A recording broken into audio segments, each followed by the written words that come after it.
The old man stood before the house, his hands trembling as he ran his fingers over the wooden doorframe.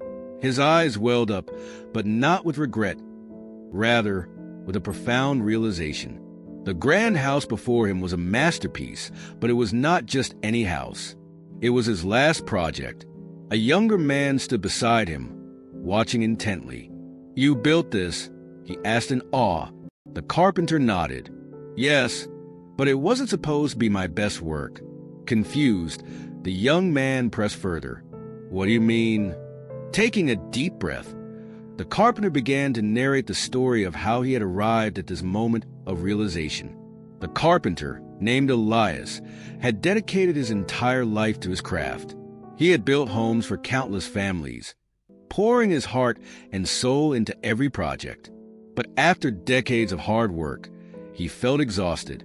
The years had taken their toll, and he was ready to retire. One day, his employer, a kind yet shrewd businessman named Mr. Harrison, approached him with a request. "Elias, I know you are ready to retire, but I have one last project for you," he said. Elias hesitated. He had been dreaming of a peaceful retirement, time with his grandchildren, and leisurely walks through the countryside. But Mr. Harrison had always been good to him, so he reluctantly agreed. However, Elias's heart wasn't in it. He had built hundreds of homes with passion, but now he just wanted to be done. Instead of using the finest wood, he chose cheaper materials.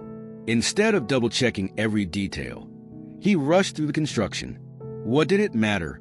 It was just another house. The project dragged on for months. Elias grew more indifferent with each passing day.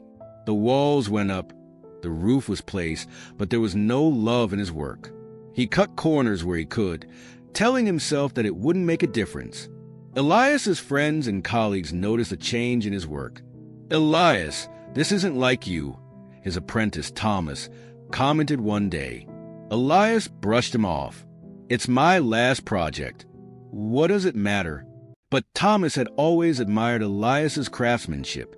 He couldn't understand why his mentor was treating this house differently. "Don't you want to finish strong?" he asked. Elias only sighed. "It's just a house." As the weeks went by, the house took shape. From the outside, it looked like any other home, but those who knew Elias's work could see the difference. The details were missing. The finish was rougher. It lacked the soul that Elias had poured into his previous projects. Finally, the day came when the house was completed. Elias handed over the keys to Mr. Harrison, relieved that it was over. But to his shock, Mr. Harrison smiled and said, "Elias, this house, it's yours." Elias blinked in disbelief. "Mine?" "Yes," Mr. Harrison said warmly. "You've spent your life building homes for others. I wanted to give you a house of your own as a token of my gratitude." Elias felt his heart sink.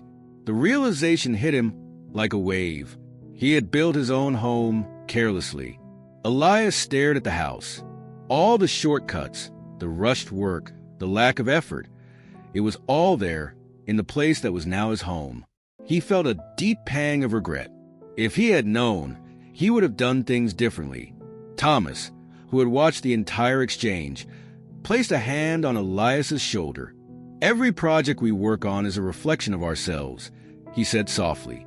"This house could have been your finest work." Elias nodded, swallowing hard. "I spent my life teaching others the importance of dedication, but in the end, I forgot my own lesson." Determined to make things right, Elias rolled up his sleeves. He might not be able to rebuild the house from scratch, but he could fix what he had neglected. He spent months refining the details, strengthening the weak spots, and transforming the house into something he could be proud of. It was hard work, but this time it was personal. Every nail, every plank, every stroke of paint carried meaning. Slowly, the house became something more than just bricks and wood.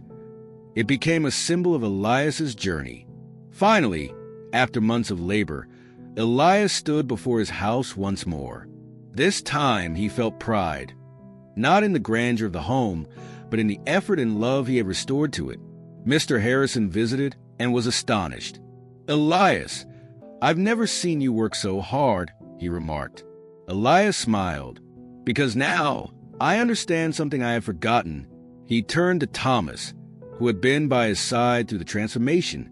Every project, every task, everything we do in life is our last project. We don't always get second chances. The lesson wasn't just about craftsmanship. It was about life. How often do we rush through things, assuming they don't matter? How often do we cut corners in relationships, in work, in self-growth, only to realize later that we were building our own foundations carelessly?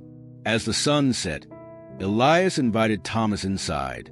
The house was warm, welcoming, and strong, just like the man who had built it twice. And so, Elias's last project became his greatest lesson, not just for himself, but for everyone who heard his story. Moral of the story: the work you do is a reflection of you. Whether it's a career, a relationship, or personal growth, build it with care because, in the end, you are the one who must live in it.